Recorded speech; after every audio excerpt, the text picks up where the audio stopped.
mere sensationalism. But perhaps by trying to understand the roots of the alphabet without referring to the Jewish tradition, we're barking up the wrong language tree, so to speak. So what does the Jewish tradition teach us regarding the origin of the alphabet? The sages of Israel actually discuss the very question we opened with regarding the script in which the original Torah was written.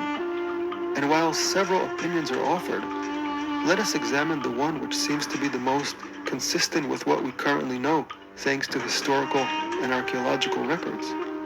The Talmud in Tractate Sanhedrin records the following teaching attributed to the sages Mar Zutra and Ukva. Initially, the Torah was given to the Jewish people in Hebrew script and the sacred language.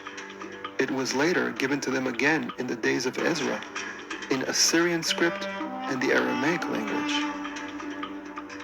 While this statement is somewhat enigmatic, when combined with the historical evidence, it may provide a clue as to the nature and origin of the script in which the original Torah was handed down.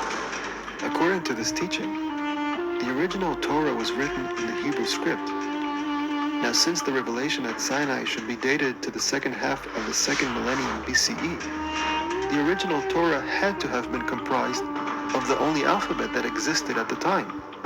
We can thus infer that what the Talmud refers to as the Hebrew script is one and the same as the so-called Proto-Sinaitic or Proto-Canaanite script. And indeed, as we've mentioned earlier, when Sir Alan Gardiner first deciphered the Proto-Sinaitic script, he demonstrated that its symbols represent forerunners of the same characters used in the ancient Hebrew script hundreds of years later. Still, most scholars are reluctant to directly associate the Proto-Sinaitic script with the Hebrew language and prefer to relate to it as Canaanite. This is, however, in many ways purely semantics, as the Hebrew and Canaanite languages are virtually indistinguishable from one another. This fact even finds possible validation in a verse from the book of Isaiah, which reads, "In that day there will be 5 cities in the land of Egypt which speak the language of Canaan and swear allegiance to the Lord of hosts." In this verse, the Hebrew language is seemingly equated with Canaanite, demonstrating that they are indeed one and the same. But the terms Hebrew